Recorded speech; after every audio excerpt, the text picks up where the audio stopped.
I think fellowship, and the reason why I applied for it is the epitome of excellence, isn't it? I mean, it's absolutely the highest grading in professional engineering status.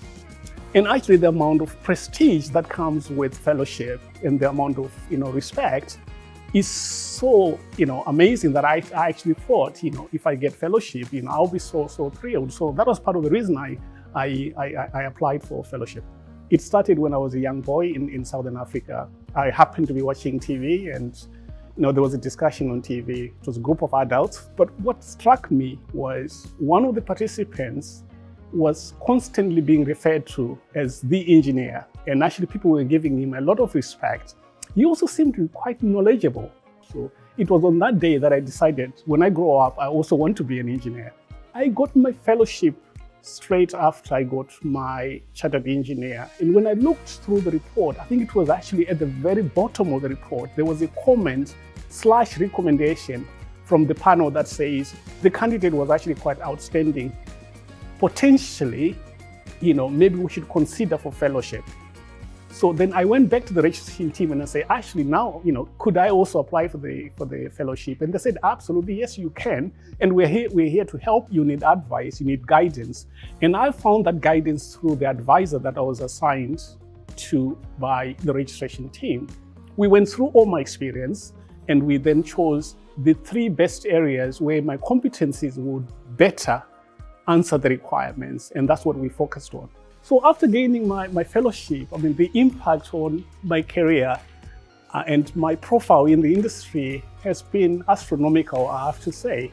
I think when I told my company about my fellowship, I think immediately people wanted to know what we can do with some of our junior engineers so that they could also get chartered engineer status and hopefully over time fellowship as well. So my profile has risen quite significantly after I got my fellowship. I'm very passionate about making sure that the next generation is given the opportunities maybe that I didn't have when I was growing up. So that's some of the work that I'm starting to do. So I'm working with the university at the moment, encouraging university engineering students to make sure that they also register with IET and become certified. I think that's really important. But also starting to work with people that are in high school. Can we influence a portion of those people so that they can actually choose engineering as a career and as a profession?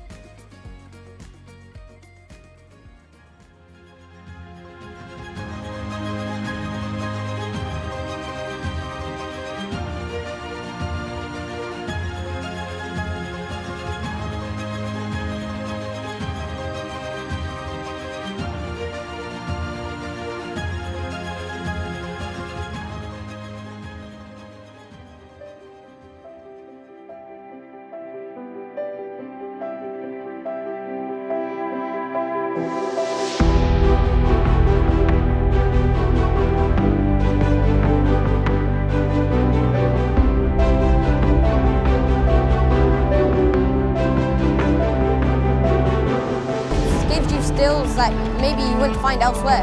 And this isn't the work of our teachers, this isn't any schoolwork, this isn't anything we're forced to do, it's things we actually want to do.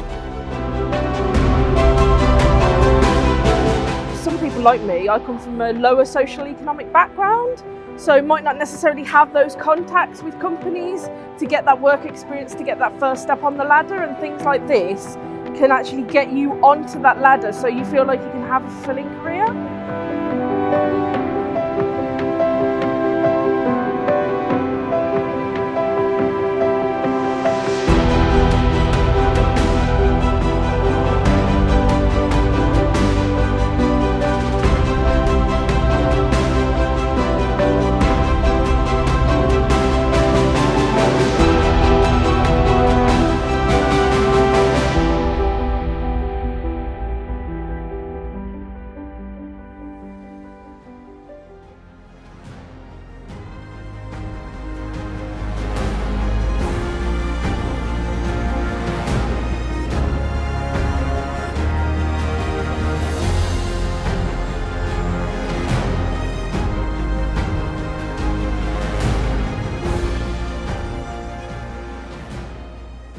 So a black woman is not the image that comes to your mind when you think of an engineer, or for most people.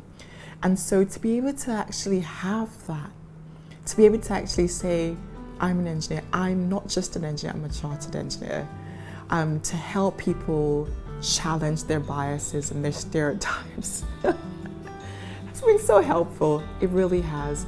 So I'll give to somebody who is just about to start their professional registration process is, first of all, congratulations, because this is a big milestone for you.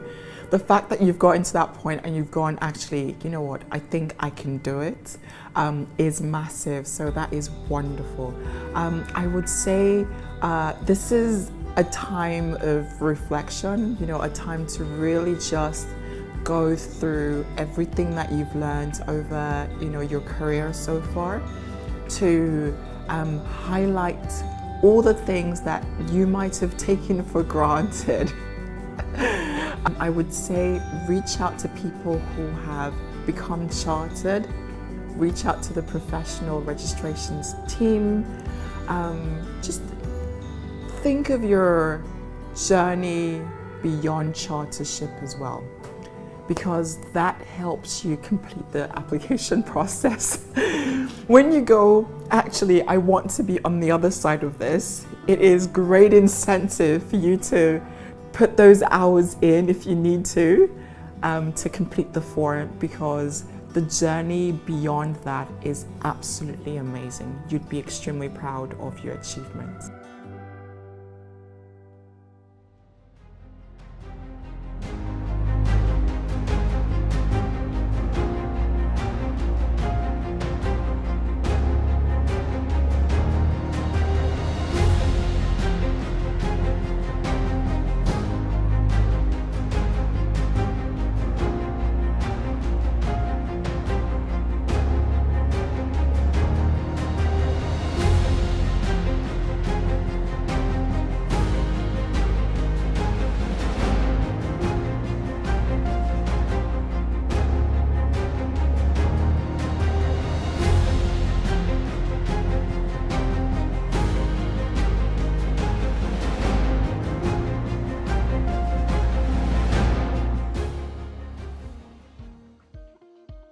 I think fellowship, and the reason why I applied for it is the epitome of excellence, isn't it? I mean, it's absolutely the highest grading in professional engineering status.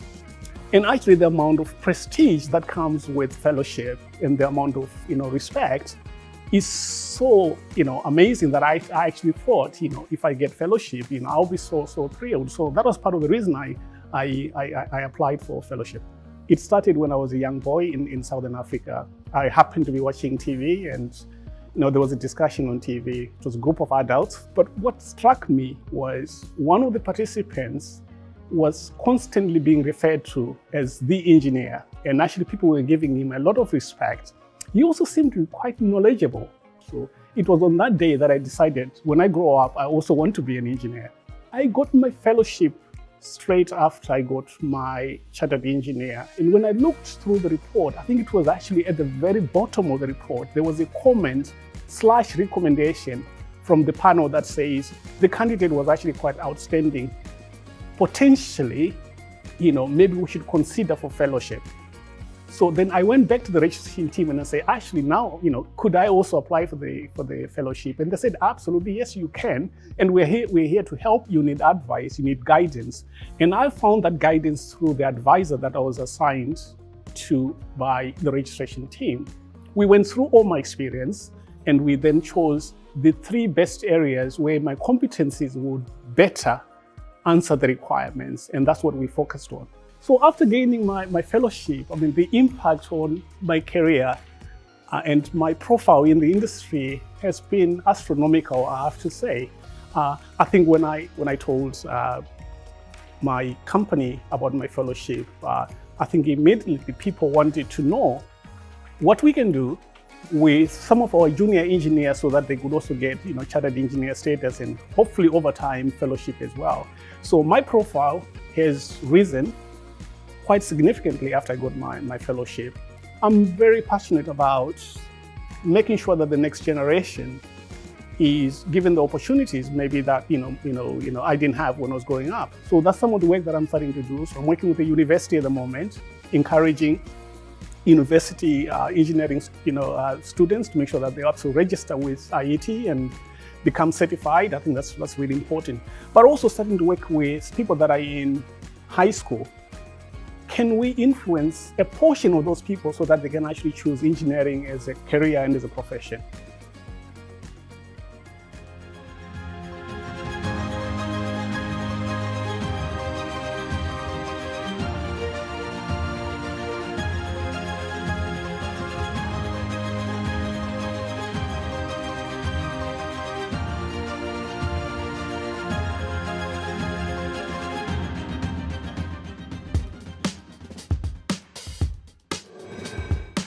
The IET has been bringing scientists and engineers together to exchange knowledge and ideas for over 150 years. Over the years, I've certainly noticed an increase in cross-disciplinary research because most of the problems that we encounter are multidisciplinary. It's very hard to cover wind energy, for instance, without some mechanical engineering. It's hard to write about solar cells or batteries without some chemistry or material science. Complex problems rarely have simple solutions, and when you have a diverse range of perspectives, you're more likely to get a robust or complete solution to that problem. This device has the potential to save thousands of lives, free up valuable healthcare resources, and make patients' well-being easier, simpler, and better. The structure that InSpec places on the literature allows you to quickly find a small set of highly impactful, very, very specific research for you to read. There are many benefits to open access, but we see it as a model that supports our research community, and it is aligned with our mission to give access to research.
skills that maybe you wouldn't find elsewhere. And this isn't the work of our teachers, this isn't any schoolwork, this isn't anything we're forced to do, it's things we actually want to do. Some people like me, I come from a lower social economic background, so might not necessarily have those contacts with companies to get that work experience, to get that first step on the ladder, and things like this can actually get you onto that ladder so you feel like you can have a fulfilling career.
You're with us tonight because you're curious, and curiosity is what led our main speaker to embark on his exciting career in engineering. It was over 30 years ago that he first started working in what would go on to become his area of specialism, artificial intelligence. Fast forward to 2023, and Collins Dictionary has just declared AI as Word of the Year. Here to discuss how AI can help us to achieve a resilient future, please welcome to the stage IET President Dr Gopichand Katragadda. Wow. Thank you, thank you. Thank you very much. It's a privilege indeed, a pleasure to be here talking about AI, talking about engineering, and sharing what is happening around the world, but also I'm sure over the many days and weeks that follow, we'll receive knowledge from you as well. So I'm going to be talking about AI, engineering, and resilient futures. I'll start off by sharing a story. So not so long ago, my team went to a dairy company, and they had called the team because they wanted to know how we can do AI and help them. And this was the largest dairy company in India. And of course, all of us think that AI is something everyone understands. And so we were happy that even a dairy company was looking at AI. And so we went there, the team went there, I was not there. And they had a discussion, a pre-discussion. And they were taken to where the cattle were being reared. And so the question the engineer there asked was, look, this is our cattle, and we use AI here. Tell us, how do you use AI? Somebody is already getting it. So after some discussion, my team members found out that whereas we were talking about artificial intelligence, the other side, they were talking about artificial insemination. So it's better to always clarify which AI you're talking about. So happy to start off talking about engineering and engineers. And before I start, the past president, Bob Tran, couldn't be here today, but I want to acknowledge the wonderful role he played in thinking about engineering and engineers and focusing on mentoring. And that's something that we will continue into the future. The role of the president of IET is 1 year. IET has been around for 150 years. So we provide that continuum through the many terms of many presidents as we represent all of you, the members, and that's how you should think about it. And I'm also very happy that today, many of my past colleagues, the past presidents are here. Peter Bonfield is here. Mike Carr is here. Robin Saxby, Sir Robin Saxby is here. So ladies and gentlemen, if you can join me in welcoming them as well as all of you.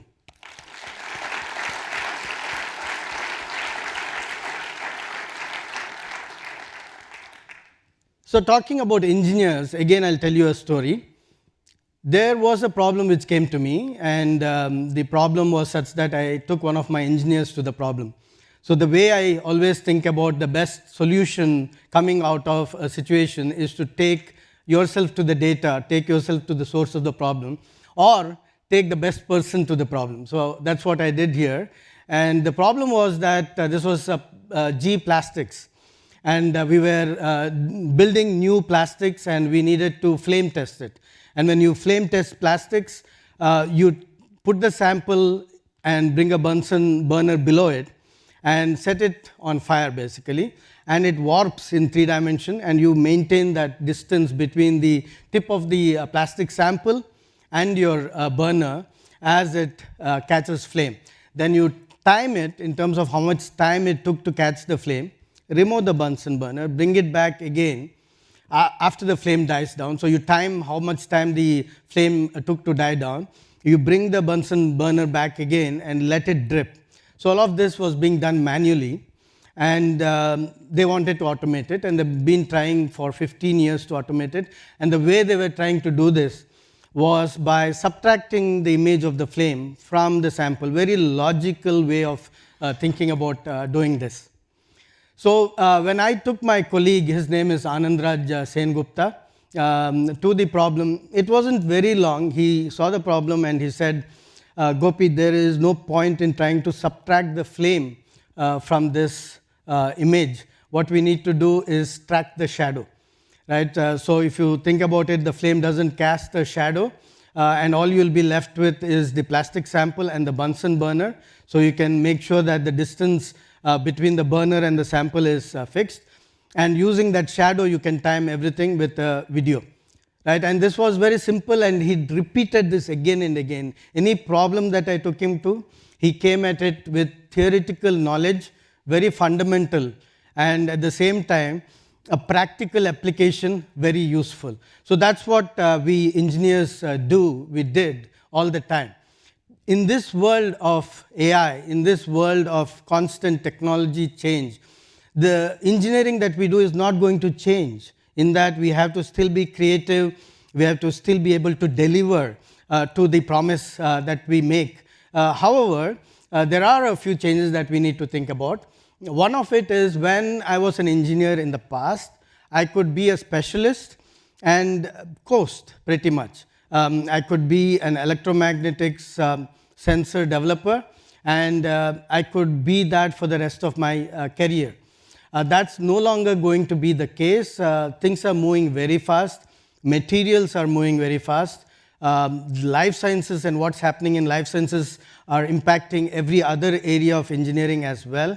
And the computer sciences, including AI, is moving very fast. So it's not just about AI. AI has a role to play amidst all these other technologies which are developing so fast and so beautifully for human health and comfort. So being continuous learner as an engineer is very important, and that is the workforce which is coming into the companies, and that's what we are seeing. Engineers have to be storytellers and artists. This was always the case in a sense, but now it is very explicit. You need to sell your idea, you need to get funds, you need to let your idea flourish beyond the go, no-go decision of the first phase. All of this requires you to be able to tell a story. Right, Yavande? Yeah. So we have many storytellers here. And you have to be an artist. You have to be able to think creatively. You have to be able to think creatively with freedom. And you have to be able to come up with solutions like I described. Anandraj Sengupta, the flame doesn't cast a shadow. The flame doesn't cast a shadow. But how do you translate that knowledge into something useful? Everybody knows deep relationships are going to be useful in your career. But let me tell you that as engineers, we need to nurture those weak ties. And it is those weak ties. In this room today, I'm making many weak ties. You know that you can reach out to me on a particular topic, and you know how to get hold of me through IET. And these weak ties allow us to collaborate across companies with academia, be able to pick up a phone and call and know whom to call for what to get done. But also it means that when somebody calls you, you answer the call and help complete that engineering process. So in engineering, definitely we need to think about those leverageable weak ties. As we move forward, engineers are realizing, and they're forcing all of us to think that we are custodians and not owners. If we are a manager, we are a custodian of the team. If we have funds, we are a custodian of that money. If we are in charge of a product development, we are still custodians. So we are not owners. And that is tied to the next, which is we are connected to the planet. We need to leave the planet better than what we inherited it. So these are things that are driving the new age of engineers. It's not that it was not with all of us, but it's even more specifically driving the new age of engineering. So in this context, then what is leadership? Leadership maps itself well to this as well. Leaders have to demonstrate that they are responsible. Leaders have to show that they have a vision which is beyond just making money for the company. Previously, it might not have been required. It was enough to say that we want to grow 10x in 10 years. That was a vision. it was never a vision, but leaders might have thought it was sufficient. Today, it is known that you cannot have visions which are only revolving around profits and losses. So you have to be responsible. Leaders, in turn, have to be creative and inspire creativity. Right? So if engineers are creative, you need to provide an avenue for them to be creative. And we have to think about the world hands-on. We have to look at the problems close. And the leaders have to be able to provide the opportunities to engineers to go to the source of the problem. Leaders, leaders have to be,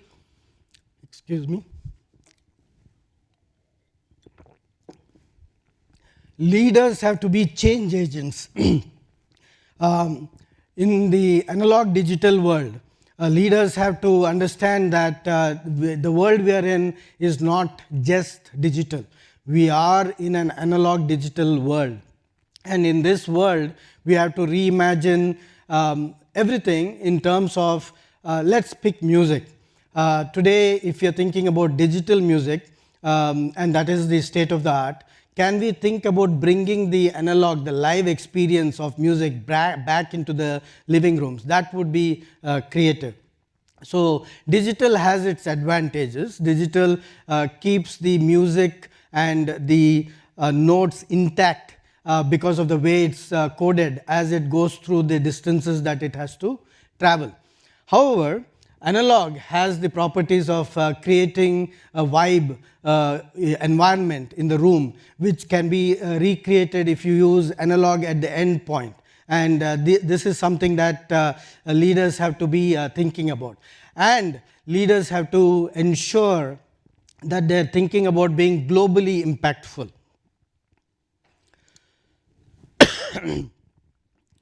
So engineering and engineering excellence is something that we have to look at in a broad context of ensuring that as we look at engineering, there is a strong engineering foundation, which includes theoretical fundamentals. I talked about it. I talked about Anandraj Sengupta. He knew that the flame doesn't cast a shadow. But also, you need that hands-on expertise to be able to take that fundamental knowledge and translate it into something that is useful. Engineering mindset, understanding the component, but also making sure that we understand the systems and thinking at a system level.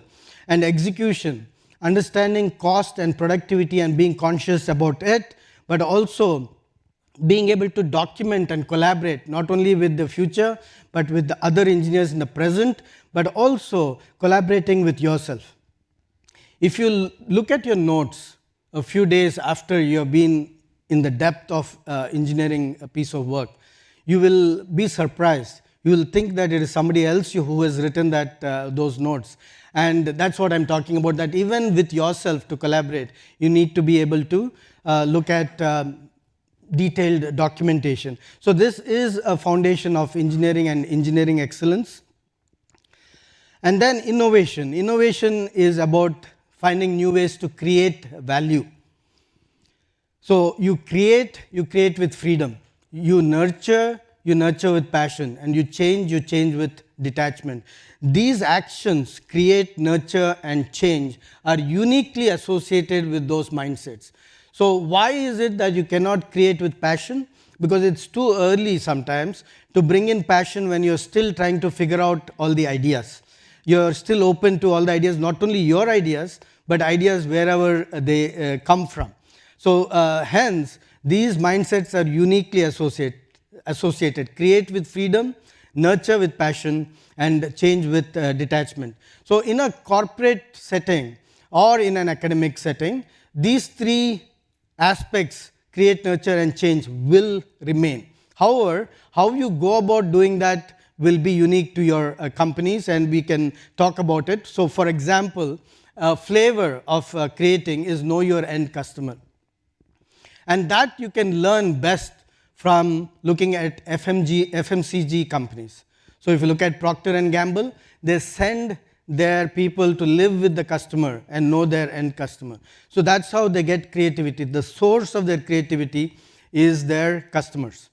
And I'll give you an example. Procter & Gamble in 1990s were looking to target the China market, and they were looking at diapers, and the thought process and the marketing was very simple.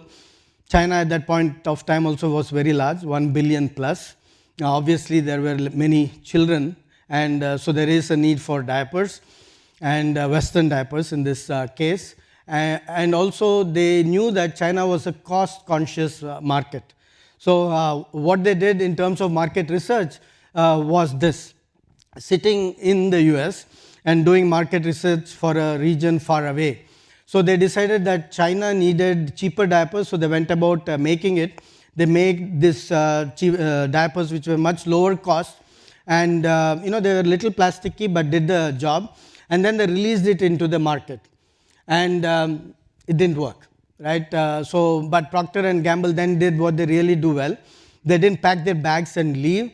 They sent their team to China, and the team spent time looking at the customer very closely, really closely, and they understood that Chinese used something called kai dang ku.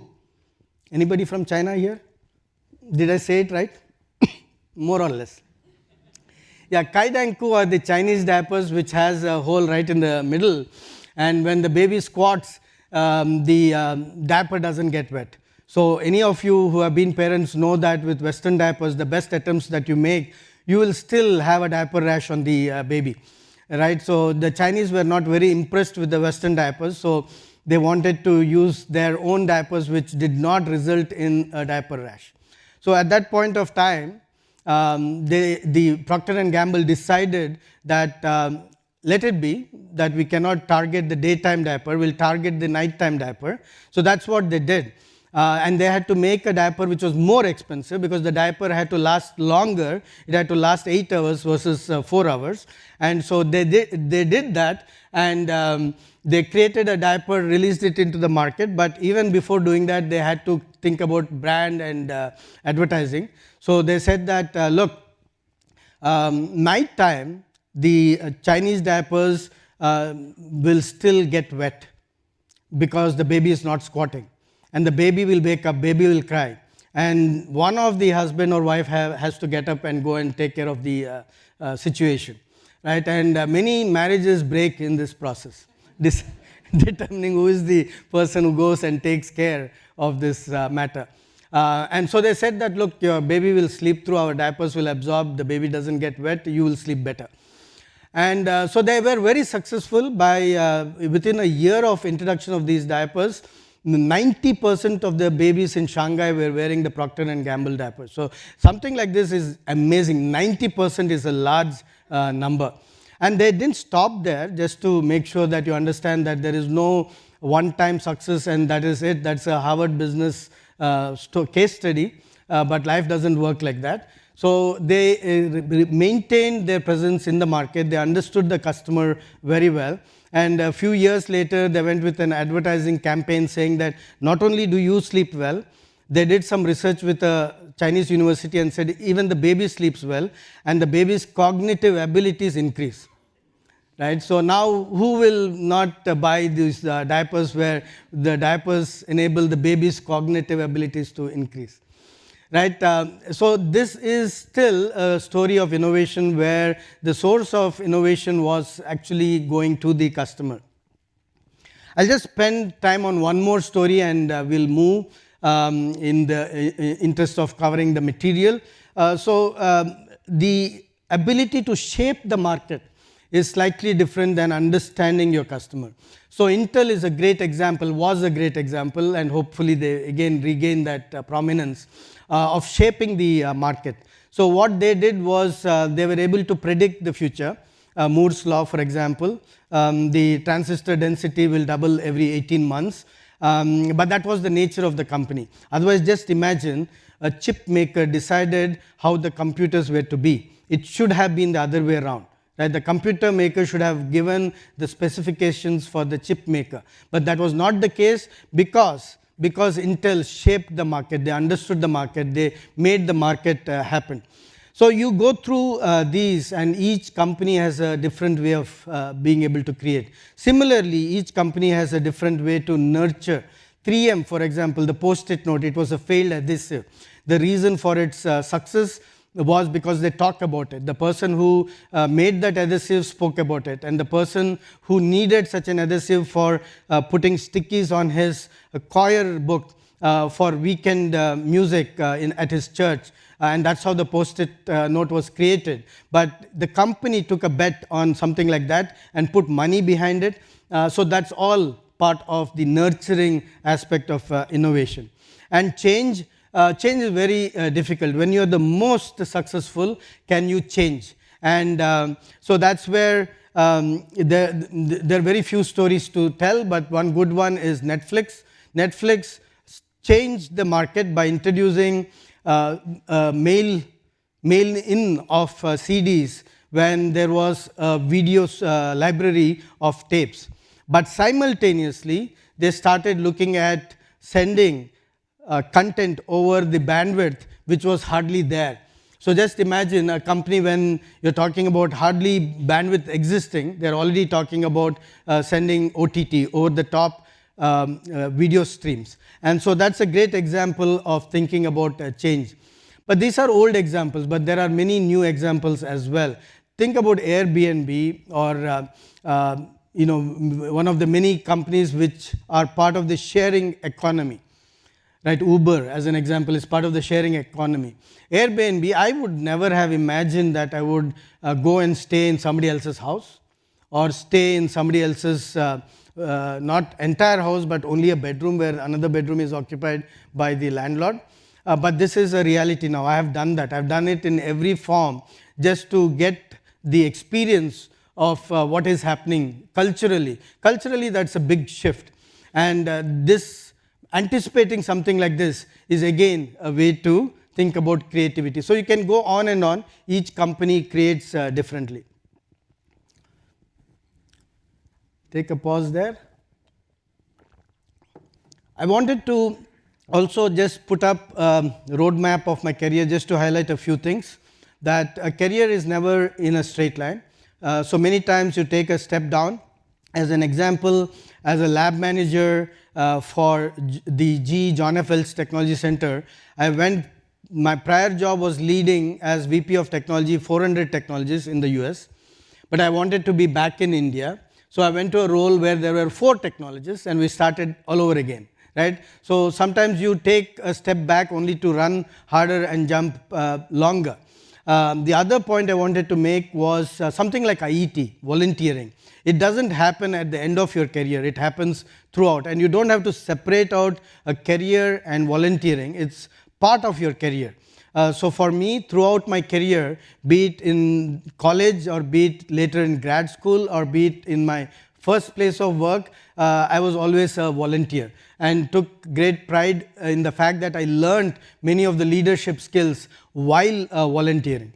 And skills you develop and you develop again. So you think about it, when you are in grad school, you develop the expertise, you develop the ability to create imagination. But as you move forward, you develop the ability to think clearly, you develop the ability to focus externally, you develop the ability to work inclusively with team members. Right? So these are things which will repeat all over again when you pick up a new job. Maybe each learning phase will accelerate, but this is a career map, this is one career map, and each one of you has a career map. As you share it with youngsters, I think it is important to emphasize how they should look at their careers, and how they should spend time in a job, learning and becoming an expert, but also keeping in mind that in the era that we are in, continuous learning is important.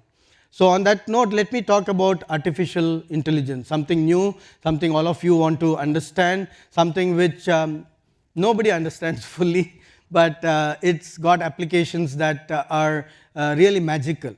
And before we move on, I think this is a request. If you have questions, we got a lot already, but if there are questions, please log in those questions, and we'll be happy to answer along with other speakers at the end of the session.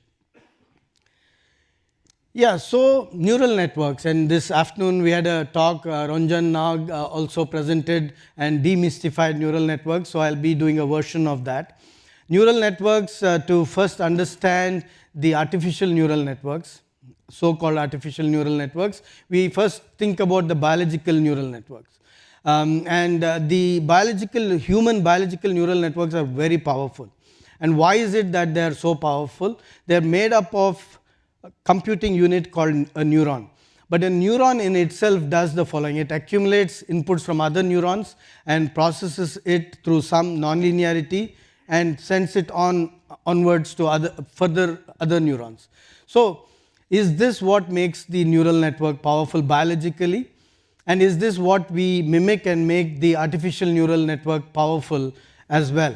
The answer is actually it is an element, but it is not the critical element. The critical element is the massive interconnectivity between neurons, and the intelligence that we have, the intelligence that is stored in an artificial neural network is stored in that massive interconnectivity. And that's very straightforward if you think about it from a standpoint of one of the messages that we need to give everyone is that there is nothing to worry about neural networks. It is mathematical, and what it does is it draws lines and surfaces. I made a statement, but that's the equation there. You might not be able to see it clearly, but a neuron, what it does is it does what is in that circle, which is ax plus by plus c equal to 0, right? At the simplest level, that is equation for a line, and that line can separate out classes. So if I think about it in 2 dimensions, I can separate out cats and dogs, and I can separate out by drawing, let's say, the length of the tail on one axis and the pitch of the bark or the meow on the other axis, and I can use that to separate a cat from a dog. It's a very simple way of thinking about it. But that is the first layer. So in the first layer you draw a line. In the next layers you draw surfaces. Those surfaces can again separate out the classes. You can separate them out in multi-dimensional space, but also you can morph one surface to another. So I can take a face, Peter's face, and make it something else, and make him say something else, and something he would have never said. But it is possible in his voice. Some other face or some other voice in his face, and saying things which he didn't like, or saying things which he would like and somebody else is saying it. Everything is possible today, and it is very realistic, and some of my colleagues will show you examples of that as well. So what is happening? Why is there so much excitement about neural networks? And this is mostly because of the computational power that we have at our disposal today. What we did in 1990s and Ranjan did in 1980s using multi-layer perceptrons and neural networks is not much different than what is happening today. A deep neural network is a multi-layer perceptron. We use 3 layers. Right now you use any number of layers. Like I said, if I use 3 layers, by the time you get to the second layer, I get a surface. And those surfaces can be in multi-dimensional space. And so all the tasks I needed to get done, I could get done with 3 layers. So why would I go for more layers? For more accuracies, for more granularity on certain features that I want to look at. But we didn't do that. We did it in a manner which was computationally sensitive, because we didn't have the computation. Today you use as many layers as you want. But also there is something called convolution neural network, which you put to pre-process data. And what it is an ability to automatically extract features that it needs. So if previously I was looking at an image, I would not feed the image to a neural network because it was going to be computationally intensive. And so the computer would just crash. Forget videos. I would not feed an image into the neural network. What we would do with the neural networks is use discrete cosine transforms and use the top few discrete cosine transforms and say this represents the image. And it did for most purposes, but we would lose maybe the finer details. If I had a crack in a tube, it might not get caught by the discrete cosine transform.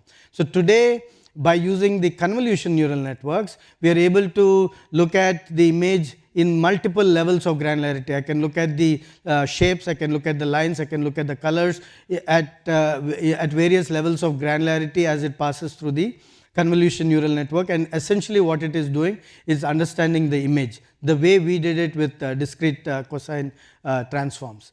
And then it goes on to a fully connected deep neural network. So that's the core of all AI that you know today, is a deep neural network. So you think about a transformer, which is the center of a large language model, it has 2 deep neural networks. You think about stable diffusion, which is used for all the images being generated. Again, it has deep neural networks as part of the core of the technology. So this is what all the excitement is about, the deep neural networks, the convolution neural networks, and the ability to take them into a transformer. The transformer networks are based on a paper called Attention is All That You Need. It uses 2 neural networks to get to that attention. What it means is that a word is not as important as the context that it is in, and that context is obtained by attention it places on all the other words across multiple texts as they associate with this word, and that's how ChatGPT works today. So that is the excitement. And where are the applications? The applications, again, today the excitement is in the fact that I can do natural language processing. Natural language processing is not just looking at words, not looking at phrases, looking at meaningful output in terms of poetry, in terms of proposals, in terms of abstracts, given some inputs. Voice recognition, very easily done today. So it's used as a biometric. So you can use AI for voice recognition. Image recognition. So there is a database which we were using even 3 years ago, based on 3 million images. And this database, what it did was it also had a trained neural network behind it, and we could use the neural network straight away. But you're not interested in those 3 million images alone. So the way you used it is you chopped off the classification layer, and then the layer before that became a signature for anybody's face. So I could take one image of, let's say, my car, and pass it through the network. I get a signature for my car, and then I can recognize my car based on that one image forever. As he disguises himself, grows a mustache, or ages, or looks younger, whatever it might be, I can still recognize my car the way the network has been trained. So it's a very robust way of looking at image recognition. As we go into the future, images are going to be easy to do, so we go into video. We are going to do readily voice recognition, so we are going to be able to do voice matching. So I can have the voice, let's say today I need to produce a movie, I need a celebrity to act, I need the celebrity also to record the voice, dubbing. But I don't need so in the future. Actually today I can do it. I can take anybody's voice, do the dubbing, and make it match the celebrity's voice. Of course, I can also match the celebrity's face, but that is a little more nuanced. And excuse me. And of course, digital employees people fear. So if you can work with a CFO, Ed, if you can work with a CFO, I don't know where Simon is sitting there, who is digital and has all the knowledge of what is required in the financial world, and also talks to you in a pleasant manner and smiles, and even if not granting what you need, says it in a nice way, Simon is going to get worried. Right? So today it is possible to do this, digital employees for knowledge workers. But really, I would like to go and talk to Simon. And I'm sure that there are many who will continue to want to talk to a person. Just like today, to book a ticket, most of us do not talk to a human being. We just go through a system and get an airline ticket. Previously, in a corporate setting, we would go to the individual, sit down and plan the trip, especially if it's a global trip. But let me also make another statement about AI. AI will not cause jobs to be lost. AI will create jobs. In fact, in India, I have called for creating 100 million new jobs. Right? That's a lot of jobs. How do you think that's going to happen? It's going to happen because we're going to make jobs more accessible in remote corners of the world. And we're going to redefine jobs. Jobs don't have to be 8 to 5, working 8-hour days and working 5 days a week and working in the office. It's already happening. So jobs are going to be very different, and in that environment, somebody who is not doing anything, for them to work, let's say 2 days or 2 hours a day, that becomes a job. So these are all going to be things which happen in the near future, and it's good. And those who continuously learn will always have things to do, and much better things to do, because the rote aspects of their jobs will get taken away. So that's how to think about jobs. Give you a few quick examples and wrap up, and call on my other speakers to give you more flavors. So here are a few examples. So real-time object detection in an inspection setting, very engineering oriented, an aerospace component, and you want to inspect it. Today, if you want to do it, you need a trained ASNT level 3, which is an American system person doing this inspection. You're doing it with various techniques, but this is fluorescent penetrant inspection. So you dip the particle in fluorescent liquid, take it out, wash it, and then you examine it manually.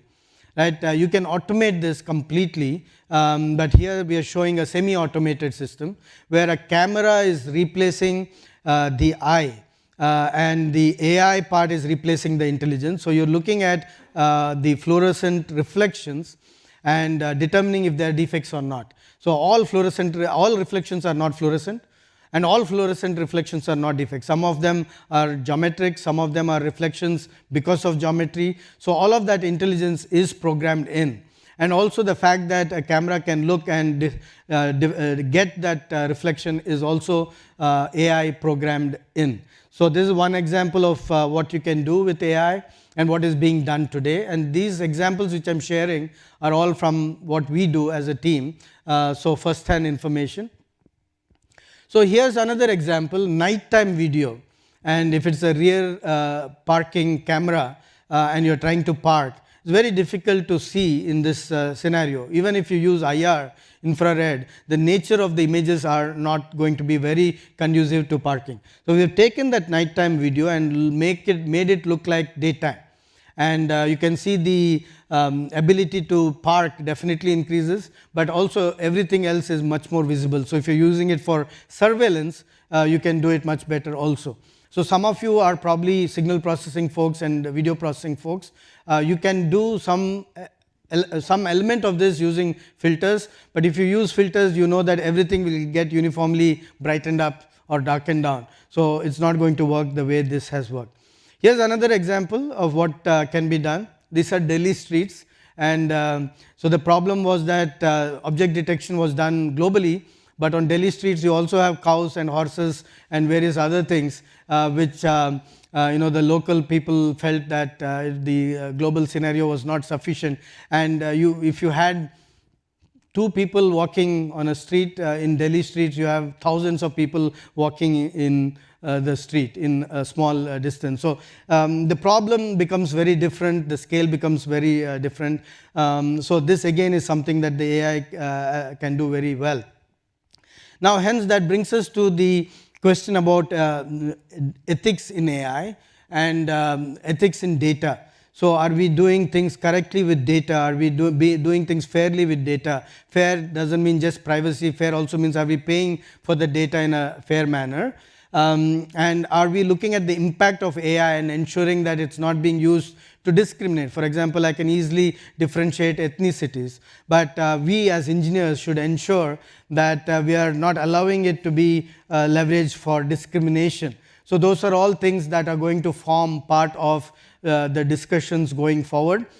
We were part of the Safe AI conference which UK did, and we were also able to comment on Biden's executive order on AI just before the conference. So as IET, we do have inputs in these matters. Now, into healthcare, there are various ways you can think about healthcare. I'll be covering that later as well.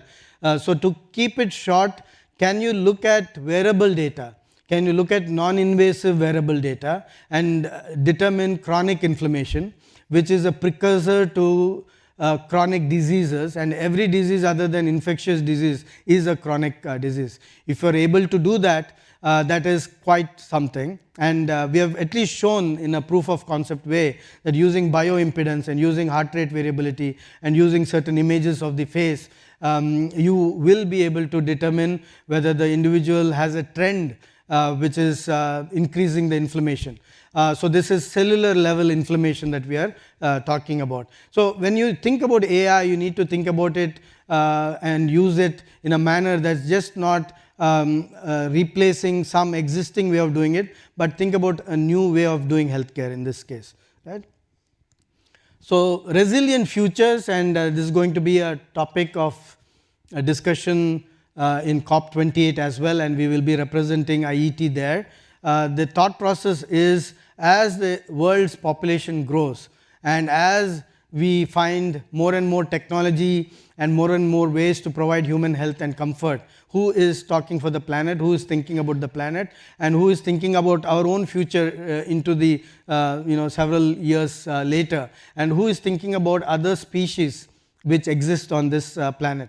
So to deliver for resilient futures, one way of thinking about it is that we need to, as companies, as individuals, as organizations like IET, track the trends, socio-political trends and the consumer trends, and be able to map them into market needs and serve them better using technologies which are not just AI. And like I said, it is going to be an intersection of technologies, computing technologies and AI being critical there. But life sciences, you have all the omics, you have the genomics, connectomics, transcriptomics, and so on. And then you have the material sciences. Graphene as a material has wonderful properties, can deliver things in a more efficient way. It has 100 times the strength of steel by volume and 10 times the thermal conductivity of metal. So these are properties that can be leveraged. So you can combine these technologies and at that intersection recreate everything that is out there to be more environmentally friendly. And this looks in a detailed slide in this manner. So you think about biology, you think about digital, you think about materials, and you combine some aspects of these emerging sciences and emerging technologies into strategies for the companies as we move from looking at affordable renewable energy to net zero, to near zero carbon, and from moving from diagnose and cure in healthcare to predict and prevent, moving from mobility to virtual presence. All of these are going to impact positively and create a resilient future. So with that, I'll end saying that the world is changing rapidly. We are up to the task. Engineers will make a difference. Create with freedom, nurture with passion, and change with detachment. Thank you, ladies and gentlemen.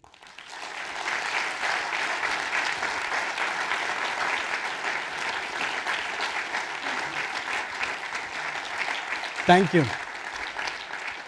Thank you. We'll have time later for questions. At this point of time, I have the pleasure of introducing the other speakers that we have today, fantastic speakers. We'll call them one by one, but I'll first introduce them. I have Anusha Rammohan. Anusha, if you can stand up, please, and be recognized. She's the Senior Director, Media and Entertainment for Mylan Foundry. I met Anusha many years ago at GE, and we worked together in data analytics. She is a person who enjoys data, being amidst data and getting the best out of data. She got her master's from Arizona State University in video and signal processing. And then we have Torkil. Torkil, if you can stand up, please.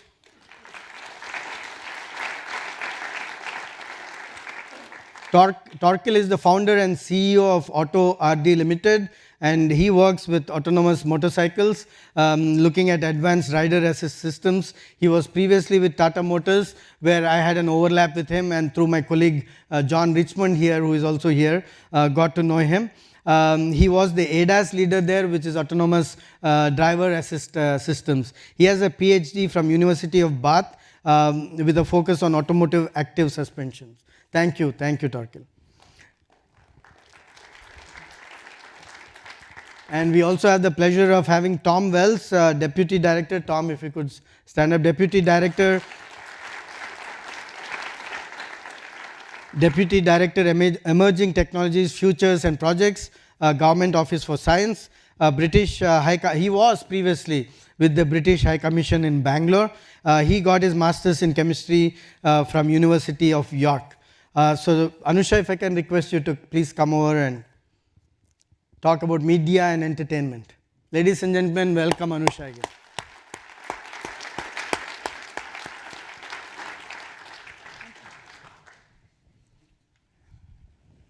Good evening, everyone.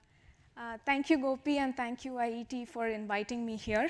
It's truly a pleasure to be here and talk to you about two of my favorite topics, AI and media and entertainment. I have to say that working in media and entertainment has its perks. I tend to binge watch actually, shows on Netflix and Prime Video and pass it off as research. Sorry, Gopi. For me, it really started with looking at the evolution that we've seen AI as a technology take. In fact, it started with a very familiar sort of evolution if you compare it with other technology transformations from the past. Human beings create a technology, then they start to become consumers of that technology as it starts to gain widespread acceptance.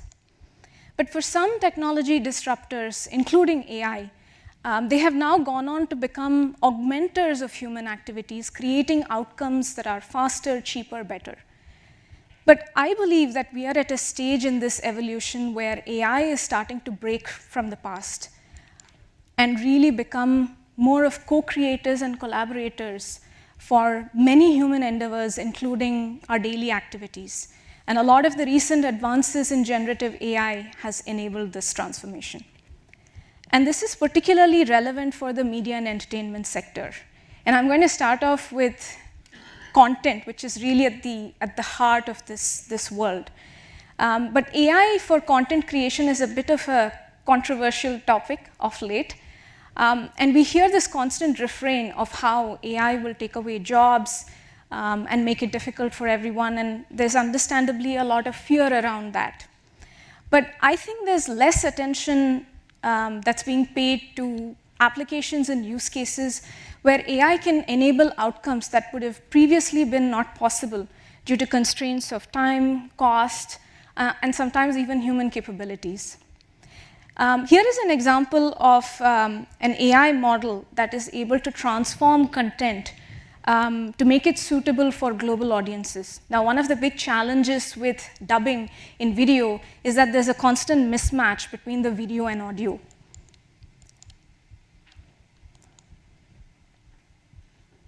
Sorry. Oh. Sorry. Some trouble there.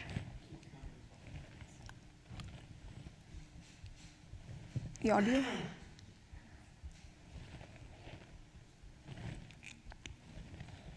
These models learn from training data to produce new data with similar characteristics. L'IA générative, également appelée Genet, peut créer du texte, des images et d'autres médias grâce à des modèles génératifs. Ces modèles apprennent à partir de données d'entraînement pour produire de nouvelles données similaires. Generative künstliche Intelligenz, auch als GNI bekannt, kann Text, Bilder und andere Medien mit Hilfe generativer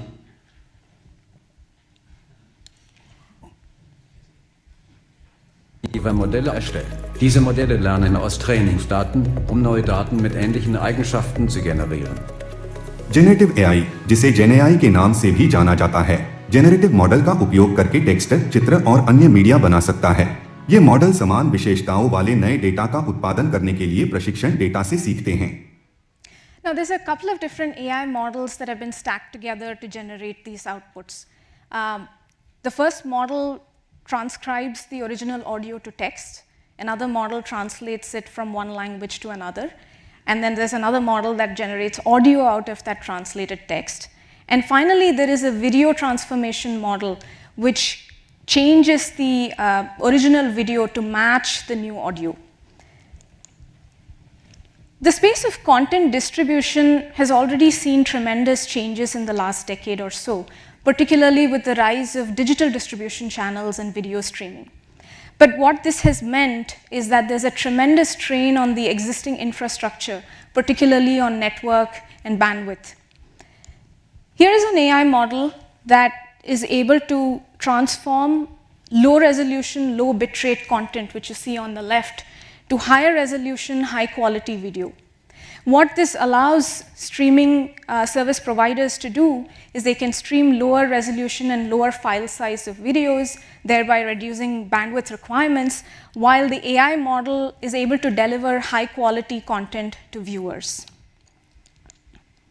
And lastly, which is I think the most important part of the media and entertainment space, which is content monetization. Content monetization really starts with generating deep insights about content. Here is an AI model that automatically identifies many different components of a video: people, actions, sentiments, objects, and context, and is able to automatically generate a text description.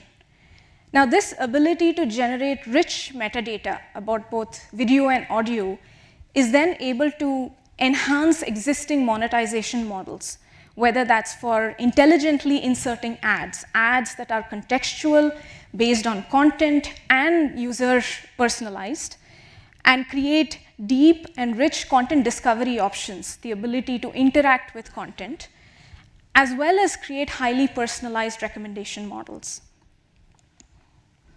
So that begs the question, what is the future of entertainment? What will that look like? I think we can all safely agree that the days when families used to gather around the living room and watch scheduled programming on TV are a thing of the past. Today, content is on demand, and it is on personal devices, and it is highly individualized. And a lot of these changes have actually been brought about by AI models, whether that's for content discovery or recommendation models, or for the type of generative AI that we saw earlier that is able to transform content to make it suitable for many diverse audiences. That brings us to the next point. Today, content is necessarily global. And it's not just about globalizing content. There is a need to culturalize content, which means to take into account cultural nuances of different types of audiences in different parts of the world. And AI plays a critical role here as well, whether that's for tasks like transcribing, translation, and dubbing, which we saw earlier, or for transforming content in very different ways, including for content moderation. And lastly, content consumption is not passive. There is an increasing demand for interactive and immersive entertainment. AI, with the conjunction of different technologies such as AR and VR, are able to create rich, incredibly realistic and immersive worlds, whether that's for gaming or CGI or for animation content. So, in essence, this rapid transformation that we're seeing in the media and entertainment space is happening as we speak, and AI is at the heart and center of it. And I, for one, am excited and optimistic about the role that AI will play in continuing to reshape the space. Thank you.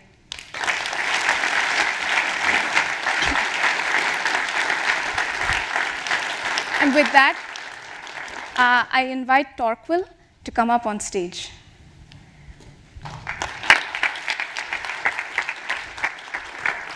Thank you very much.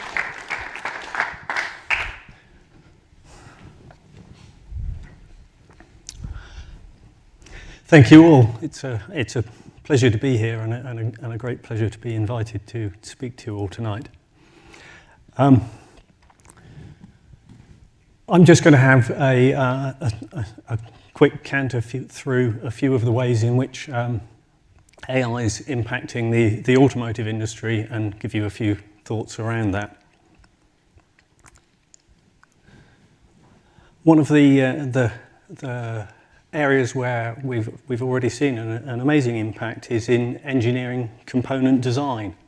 With generative AI and with additive manufacturing, it's now possible to produce components that are completely unlike anything that an individual draftsman would have put together in the past.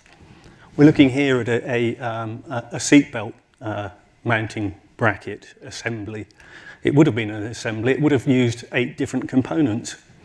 But what's been created over here looks more like something that's grown inside an animal or a plant.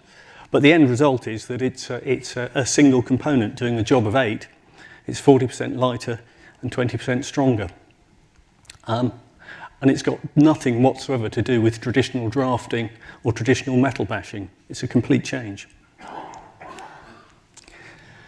At the heart of automotive is of course the styling of vehicles. It's a really important thing, and generating the style for a vehicle is something that's really difficult to do. There are thousands of constraints that actually impact on how all of the 3D surfaces of a vehicle work together.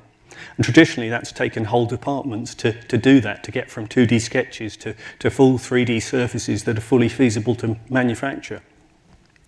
But in fact now, AI, utilising that level of information, can do that pretty much at the click of a button. And that's in itself effectively eliminating whole swathes of human activity necessary to do that. A big, big change.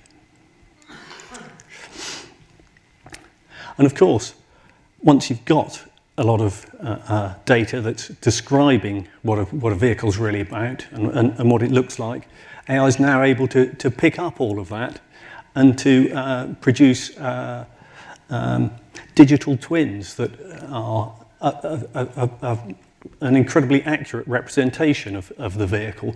So, for instance, customers can look at the vehicle, they can see it in different environments, they can see the combination of all the different options, and that can be done directly from the data. In the past, that's required assembling dozens and dozens of different prototype assemblies, photographing them under different lighting conditions and so on. But now that's coming directly from the data. A big, big change and a huge improvement in the efficiency of that process. And digital twins are also playing their part in the design of factories and in the design of the manufacturing process. BMW themselves have now produced digital twins of all their factories. And what that enables us to do now is to actually work on the way that production processes work, use virtual reality and simulation to understand the ergonomics of all the processes. So without having to construct a real factory or change a real production line, you can really understand how people are going to be able to interact with it and how it's going to work. A huge improvement. Test data analysis is something quite dear to my heart. I've done a lot of work in control systems design and so on, and it's always been a huge challenge as to how much can you measure? Can you actually use all the data that you get? Can you drag together data from all sorts of different tests? Well, now that's amazingly been tackled again by AI. We're at the situation now where you can actually take a lot of different data files and put some commands into ChatGPT and ask it to tell you about that data. What have you got? And it'll generate Python scripts, and out of those Python scripts that it'll run automatically, it'll give you real insights into the data. And that's just such a huge game changer, actually being able to use all the data, actually being able to access it all. And one of the biggest places that becomes really important is in autonomous vehicle test and validation. The scope of the functionality in autonomous driving is enormous, and the number of possible test cases is sort of almost infinite. So to try and test and validate in the real world is just about impossible. But with a digital twin environment that can now be generated directly from test data, and then manipulated to change the scenarios, add different weather conditions, turn what was a dry environment into a snowy environment, add actors like balls bouncing out into roads, children running after them. It's possible to do that validation. And that's the key to really making it possible to develop autonomous driving systems. And autonomous driving is actually really important. A lot of people just aren't aware that about 3,500 people die on the roads worldwide every year. And pretty much all of that's down to human error. So the advent of autonomous driving and the functionality around it's got a real prospect of doing something to reduce that and reduce the hundreds of billions of dollars of costs that are associated with it. So that's a real big benefit that we can see coming down the road. Whether or not we'll actually get to the point of having a benevolent AI operating the whole world for us, well, it's probably a bit early for that right now. But certainly AI-guided management decision-making is on the cards. We've already got AIs deciding who should be hired and who should be fired.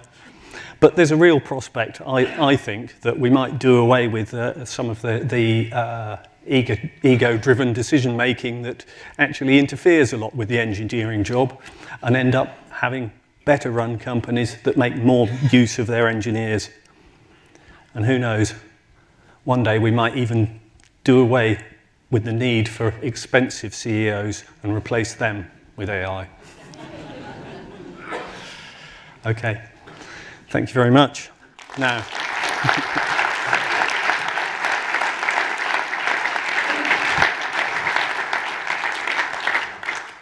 Tom, I'd like to welcome you to the stage.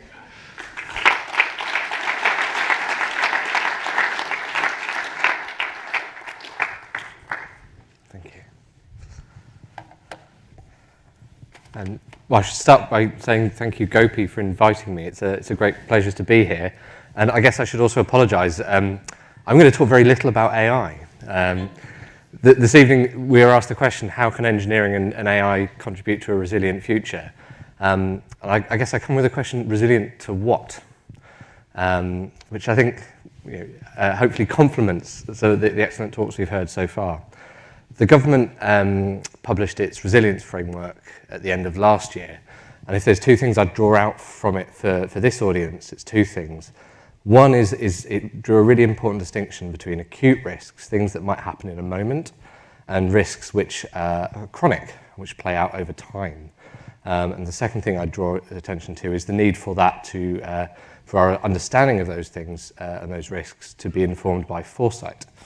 So I was delighted to see that in the resilience framework. My job is to run the government's Foresight unit in the Government Office for Science, and we exist exclusively to help government think in a kind of structured and kind of coherent way around future challenges and opportunities. So we're obviously very delighted to see that. And I thought, actually, Gopi, something you said this evening about Intel predicting the future drew to mind someone who I'm sure is very familiar to this audience, Dennis Gabor, and my favourite quote of his, it's impossible to predict the future, but we can invent futures. And that's something that we take really closely to heart in our work in Foresight, is that sense that you can think in a structured way about the future and what bits of it that you like and how you might get there. And I think that's an important aspect to bring to how we think about risk and how we think about AI. What future do we want? And what's the role that AI can play in kind of contributing to that. So as you'd imagine from a function that exists like mine, we are thinking very deeply around those kind of chronic risks and how that might play out in future and how we can help government to understand those. So what are some examples of chronic risks? Something like serious organised crime or antimicrobial resistance. It doesn't act in a single moment. It isn't a moment of emergency. But over time, it steadily erodes our ability to deal with the risk or steadily erodes our ability to perform functions. So that's kind of how we think about chronic risks. In other parts of Go Science's work on the future, you can imagine some other things that might kind of meet that definition. Population aging, climate change, issues like that. So there's a few important things that I think that we need to consider when we're thinking about something like a chronic risk. And the first is that those kind of connections between those chronic risks and each other, and the chronic risks and acute risks, and how they might play out to change the national risk picture and change what we want to be resilient to and how AI could help. So to give you an example, obvious one, climate change will make a big difference to things like wildfires, acute risk. Population aging. In a world where we've had maybe another 20 years worth of population aging, risks like pandemic flu start to look very different from what they might do today.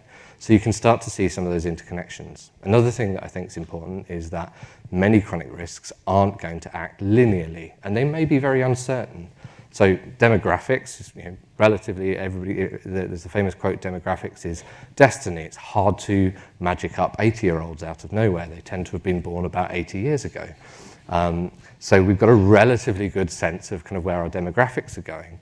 But other areas of chronic risk are much, much more uncertain. So we need to think about different endpoints, different ways those could pan out. We know that the global population and the UK population, for example, is going to age relatively significantly. We don't know how much progress we're going to make around things like health expectancies and how healthy we are as a population.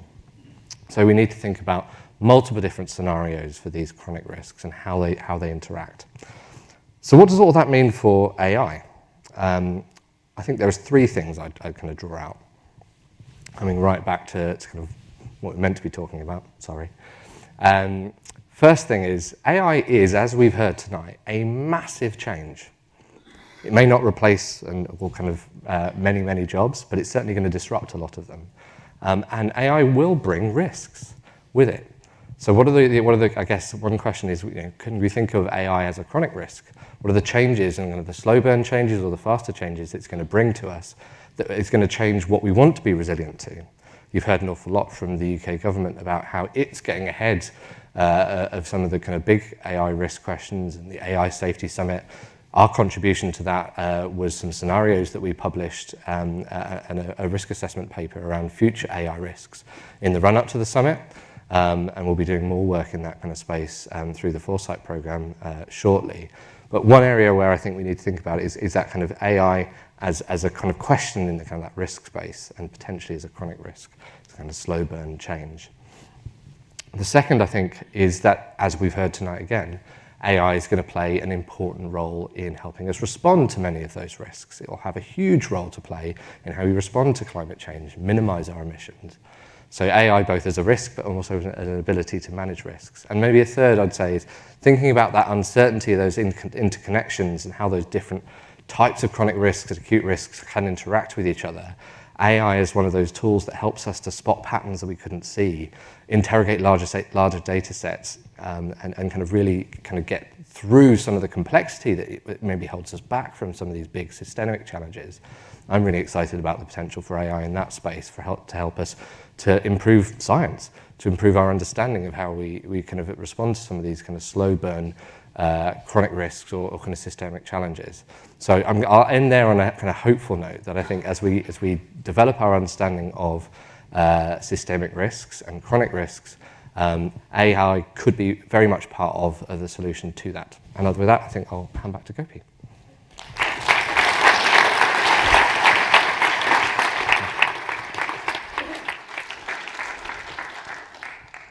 So we had another speaker, Terry Bressenham, and she couldn't be here today. She had a bereavement in the family and had to rush back to the US.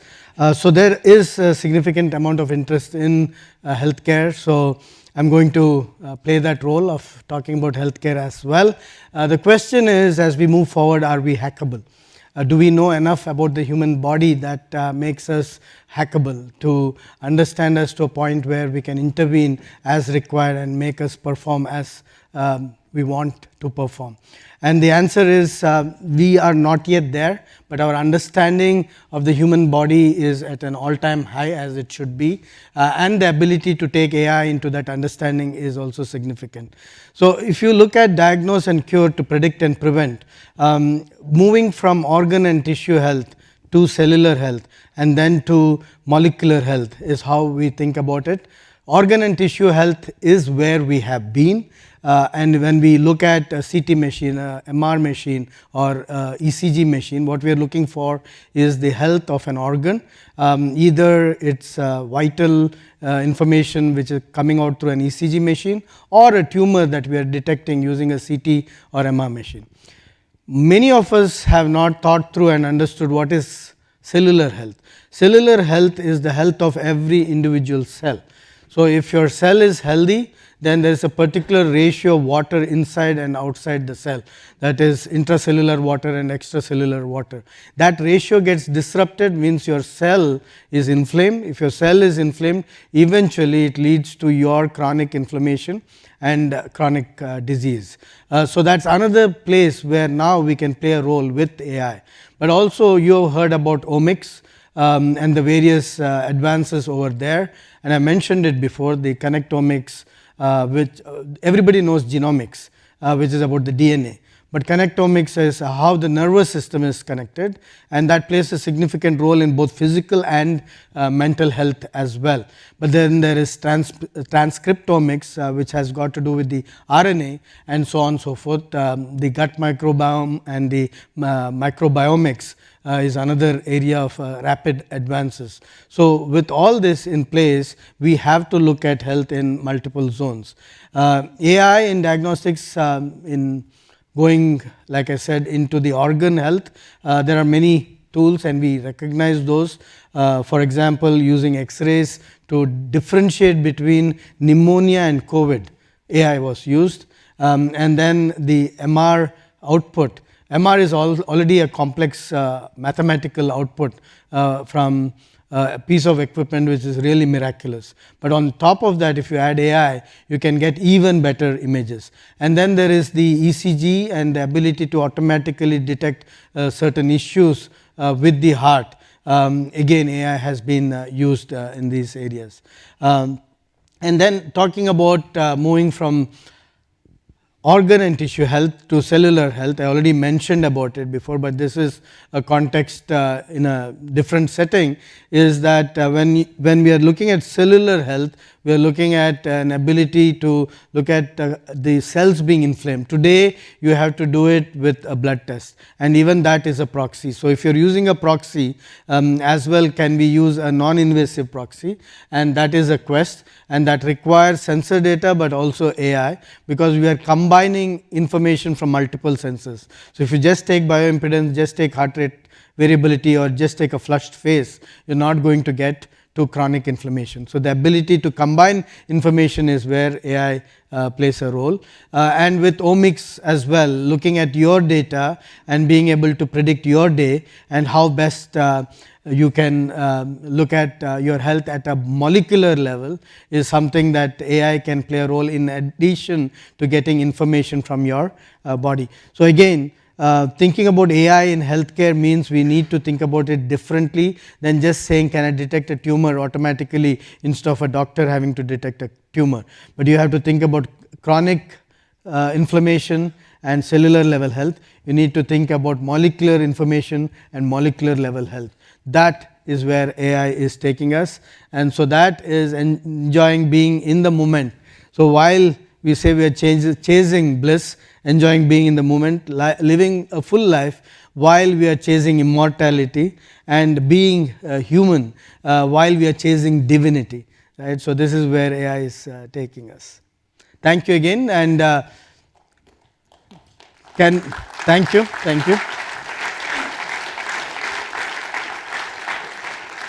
Yeah, we're going into, I guess we will go into Q&A at this point, Mark. Gentlemen, just a few quick house rules on our Q&A. I'm going to be hosting the Q&A today. If you have a question in the audience, we've got a couple of microphones. If you can just wait for them to be passed along to yourself. Don't worry about names and all that, just ask the question, because we're going to try and get through as many as we can as quickly as possible. And as soon as you've asked your question, if you can pass the microphone back to the end of the row again, and then we can pass them about. For those of you at home who are watching, if you can send your questions in as soon as you can now, we've still got time to take those questions, and our team here will get them up onto the stage to this very tablet, and they won't be AI questions, they'll be real ones, so we'll be all right. So if I can invite you guys back up on the stage, that would be brilliant. In the meantime, let's have another quick round of applause for our speakers today.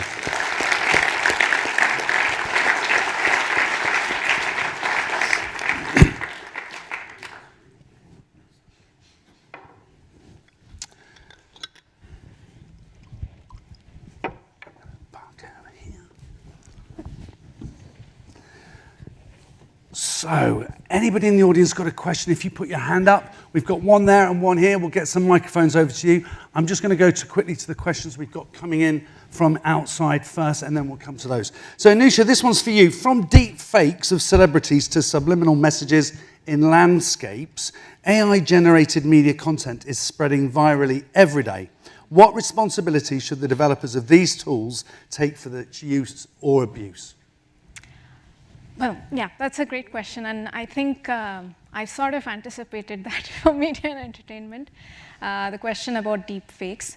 I think as we're seeing a rise in the kind of tools that do this, I think there is, actually to take a step back, I think there's not enough rules and regulations around use of digital data, especially images and videos.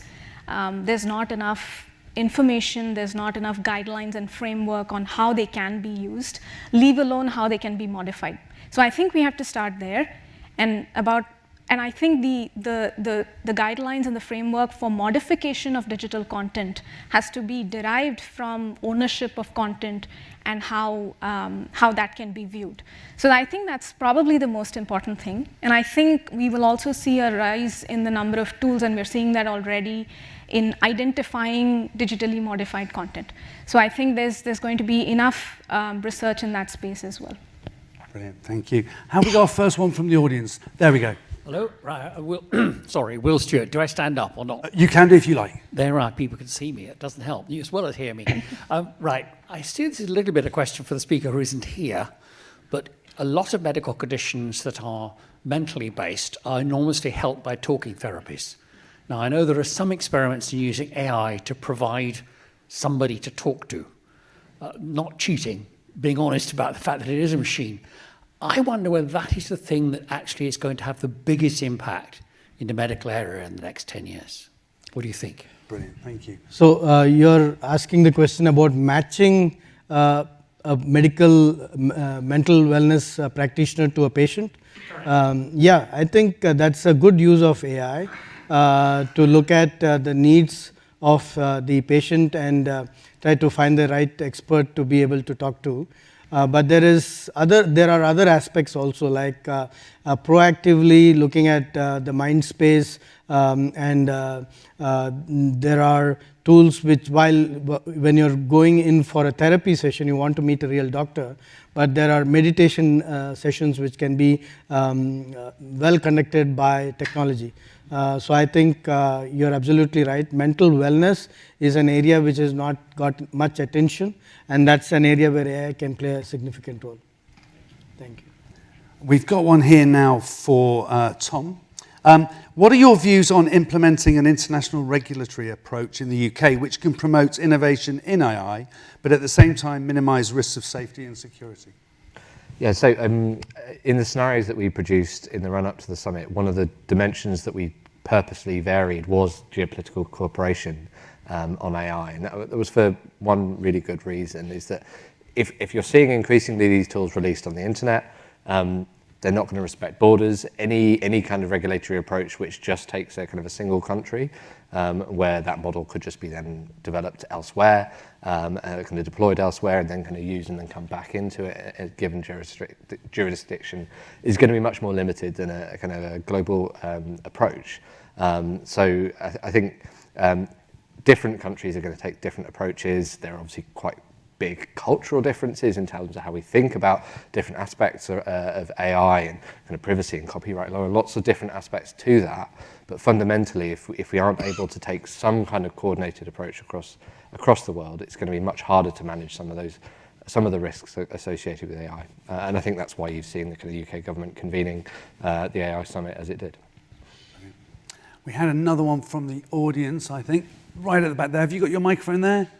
Just hang on with us 1 second, we'll get that over. There we go. So thank you. Can AI develop a conscience? Gopi, we'll start with you on that one. Yeah, I think it's difficult to define conscience. The straight answer is no. The way you think about AI is it's programmed, it learns, but definitely it doesn't have a conscience. Yeah.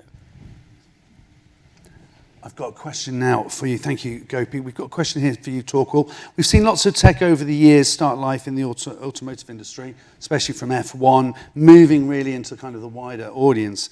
Will that continue, and do you think automotive AI will become something that then goes into other areas of vehicles, like motorbikes, bikes, and other areas? I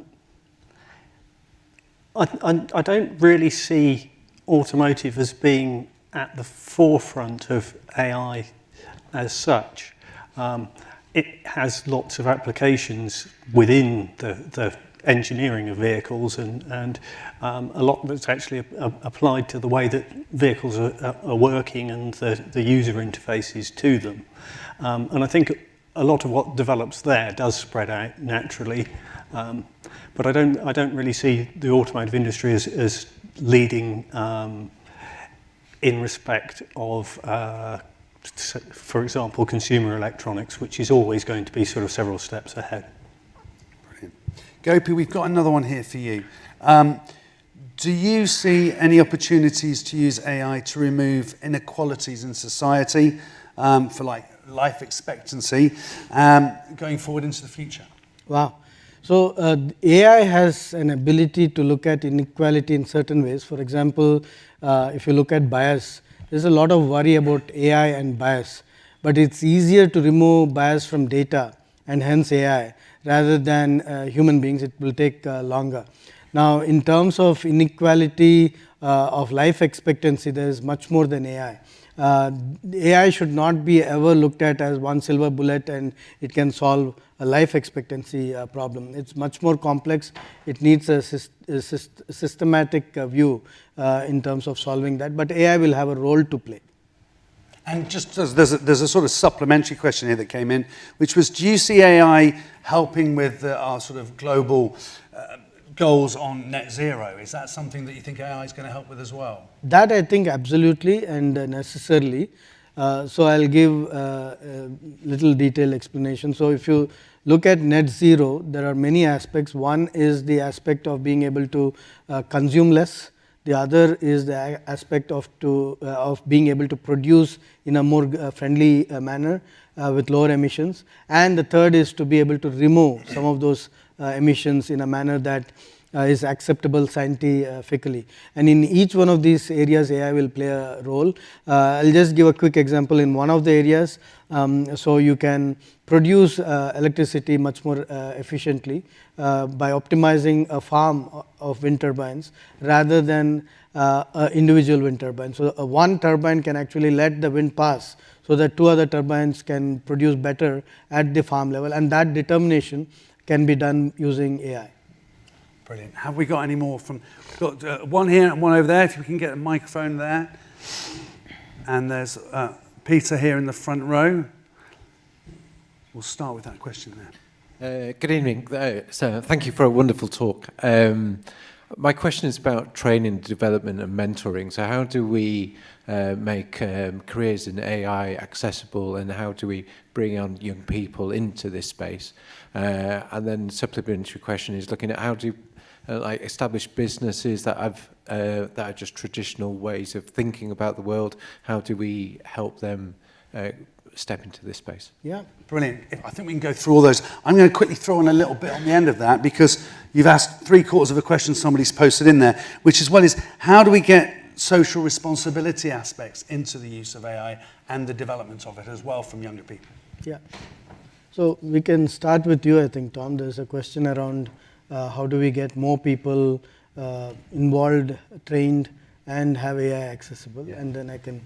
Well, there's obviously a skills question to that, right? Kind of and it comes back to the inequality question as well. You know, if you don't have skills in the economy and kind of the right areas, then either companies that don't have those or communities that struggle with those, or countries that struggle with those, that has a potential to exacerbate existing inequalities. There's a question for me around tutelage, actually, where if we're seeing AI predominantly having an impact on kind of quite process-heavy jobs or entry-level jobs where you're kind of maybe doing something a little bit more repetitively and using that to learn, then I kind of a little bit worry about kind of entry-level jobs and what happens there. And I completely accept the point that technologies traditionally have created more jobs than they've got rid of, which I think is your point. But I'm kind of interested in kind of how do we make sure that people still have that kind of ability to kind of join and develop that experience, which allows them to then be really good supervisors of AI. So that's for me is a big question. So if I can add to that, to the jobs and skills aspect, there is going to be 70% of the jobs created which are going to be data annotation and data creation. And this is going to make AI kind of jobs at the data end available in remote corners of the world, including in areas such as United Kingdom, to be able to provide jobs in various corners of United Kingdom. 70% of the jobs will be, are we able to get the right kind of data? Because that is 80% of AI is about the data. 20% of the jobs will be about being able to take existing algorithms and being able to make them specific to a need of an industry or of a government or of wherever, and that will be urban jobs typically. And so to be able to get people trained into that requires little more forethought in the university, in the school system, and from institutions like IET to be able to provide that knowledge and skilling. And 10% of the jobs will be building new algorithms and creating new possibilities, and that will happen in the academic world. Brilliant. Peter, I'm going to come to you next. Peter Onfield, IET here from the University of Westminster as well. So Gopi and friends, brilliant presentation. There is no question that you are qualified for this role. My question is not a technical question though. Mine is one that's, I mean, so inspiring. I believe you are our first international president. So huge congratulations on being IET's first international president. You know, that's really inspiring for us all. Mine is actually a human question, and it's about Gopi, the president, and how you see the year ahead as our president. Could you say something about that, please? Yeah, thanks, Peter. I think the role of the president is to, number one, ensure that there is a continuity in this 150-year-old organization, that we are ensuring that the tasks undertaken and the focus undertaken by the previous presidents remain. And hence, it is my privilege to continue talking about mentoring as we go into the next year. And mentoring of AI could be one flavor for that. But for me, the focus that I can bring with my background and skills is in AI. And fortunately, AI is under the microscope right now in many ways, including safe AI. So the ability of IET to bring a neutral viewpoint on data ethics and AI ethics. These are two different things, even though there are overlaps. Data ethics is looking at the data we are collecting into training the neural networks and making sure that we are doing that in an ethical way in many different facets. And then there is the impact of AI and making sure that we are thinking through that aspect as well. And the critical thing for IET to do is bring that discussion into the engineering fold, because we are the best people to be able to do it. And then it can go to the policy fold. Tom, I'm sure you'll agree, because then we have thought through the details the way then policy can take forward. Thank you. Before we go into our last question, we've got time for one more. I just wanted to say a huge thank you to Rachel Dance.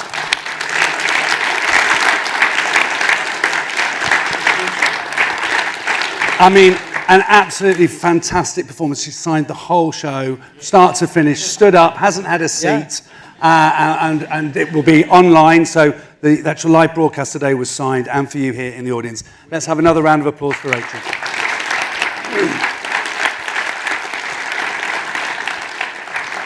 Gopi, our last question. You've got a year ahead as the president of the IET.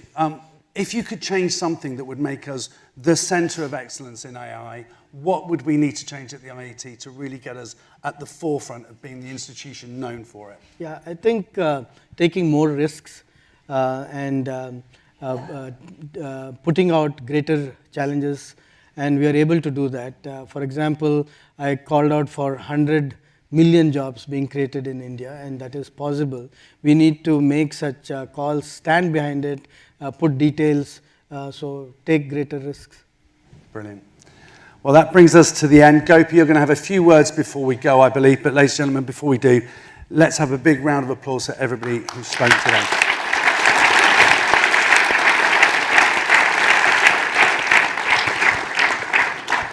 So ladies and gentlemen, thank you for being here today and making it also very interactive. It's my privilege to be the president of the Institution of Engineering and Technology for this year. My focus will be AI, but like I said, I provide a continuity to this wonderful 150-year-old organization along with all of you. Thank you. You should. Thank you.